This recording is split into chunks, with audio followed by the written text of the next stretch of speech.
On to the summit. We reached the top. Part 3. On the descent from the summit, I was walking behind Hillary. I was following him and holding the rope tightly, and my determination was to make sure he descended safely. I must say that the climb down was more difficult and dangerous than the climb up. If you slipped down, you would go into Kangshung Glacier, and there would be no trace left of you. More caution needed. Of course, it took less time climbing down, but you needed more caution. When I reached Camp 9, my first thought was, thank God we have been spared an accident. And if up to now there have been no accidents, I hope there will be none in future. I had always prayed to God and He had saved me. At Camp 9, Hillary and I were in no mood for any talking. We just attended to our own things. We stayed there about half an hour. We boiled some snow to make lemon water and drank it. When we left, we took only our sleeping bags and left everything else behind in the tent. From Camp 9 to Camp 8, where we spent the night, was an easier job. Just above Camp 8, where the others could see us, I raised my arms with my thumb up. CWF Noise and WG Low saw us, and their faces flushed with joy. In this way, I was able to tell them our success. As we got nearer to Camp 8, Lowe came to meet us and came up about 300 feet with tea and coffee. Another 50 feet down, we met Noise, who brought us more tea. This tea smelled kerosene. Apparently, it had been made in a hurry, and somehow some kerosene got into the welcome cup. But I thought, since the gentleman had taken so much trouble to bring it, I was going to enjoy it whatever the smell. Tenzing Norgay from Archives of TOI.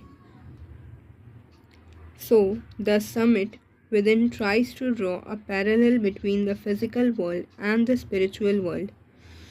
The author, Tenzing Norgay, compared the physical struggles of climbing the mountains to the internal struggles that all humans go through in their mind. The Call of the Soil. Venkateshwaran Venkat Iyer. Born in 1966, Venkateshwaran Venkat Iyer is a science graduate and a certified project management professional. He last worked with IBM in Mumbai as a project manager for software implementation. After 17 years in the IT industry, he quit in 2004 to live on his organic farm in Peth Village in the Hanu Taluka, Palghar district, Maharashtra. His book Moong Over Microchips traces his transition from techie to farmer. Over a period of 15 to 17 years, it was not a career change but a lifestyle change I was looking for. He says about his decision to shift to the quieter environs of a village. He insisted on practicing organic farming from the outset. He was resolute in spite of numerous challenges which he faced.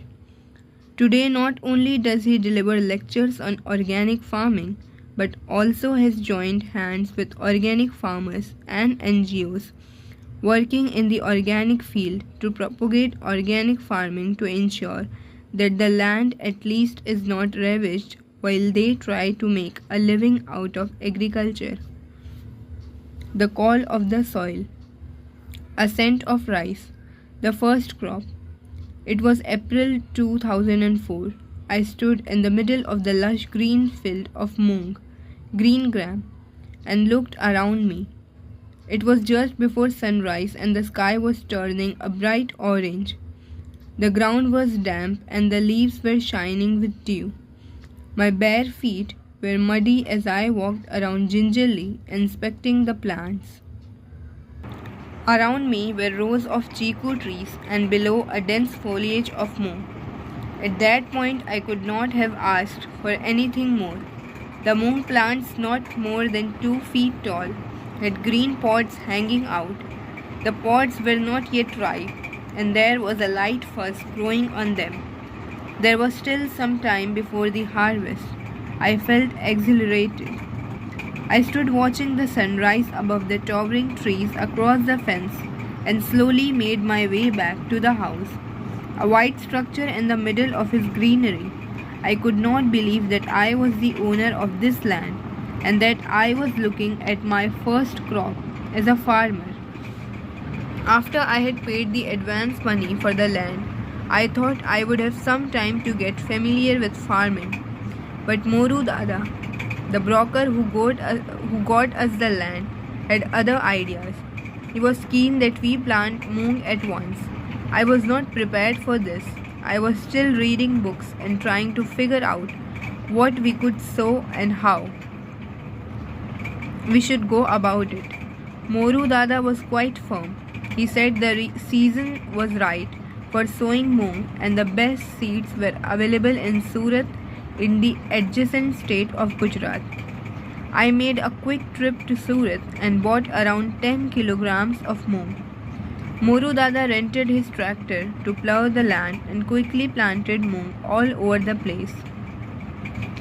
A few days later, we were overjoyed to see tiny green leaves. I had never seen mung growing before and was thrilled at the sight. It was the same thrill I had felt as a young boy when I saw the first of the hibiscus I had planted bloom on the railway quarters in Ville Parle in Mumbai. I was grateful to have taken to Moru's advice. The next thing Moru Dada wanted to do was spray some pesticide on the plants. He claimed that it would give a higher yield. This was something we did not want to do.